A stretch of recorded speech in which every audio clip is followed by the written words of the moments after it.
Ito mga kahabi yung ating pair project ng Red Factor as base notation. Ayan yung mga pinasa natin. Dito ay back to back na maglalabas po yan. Post RF saka RF.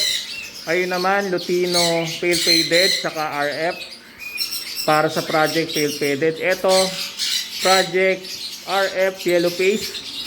Dito naman ay RF Lutino. Dito ay RF saka post RF. Yun yung naglalabas natin ng mga RF. Dito naman pale palo RF, nasa loob sila. Tapos sa kabila dilute RF. Yan, puro RF yan mga kahabi. Tapos yung original natin parent nandito. Eto, may anak kasi ulit. May anak na naman na RF. Teka, labasin lang natin.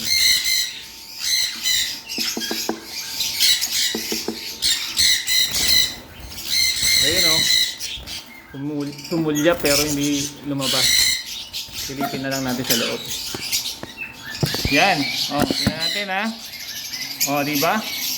Visual RF na naman yan mga kahabi. Yan. Proven and tested na yung linyata natin. Dadami yan. I-cross natin sa ibang mutation. Ayan o.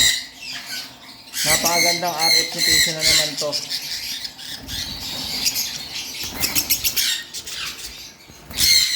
O, diba? Red Factor na naman.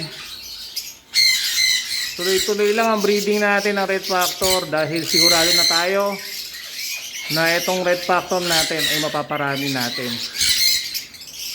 Ayos mga kahabi, pwede na kayo magpa-reserve sa mga gustong kumuha. Kasi proven and tested na natin. Dadami ito. At pag nag-prove natin yung ating hypothesis na itong Red Factor natin isang recessive mutation, mas maganda kasi ma-define na natin yung mode of inheritance nila. Pero hindi pa natin sure yun, no? Under process pa yung ating pag-aaral. Okay?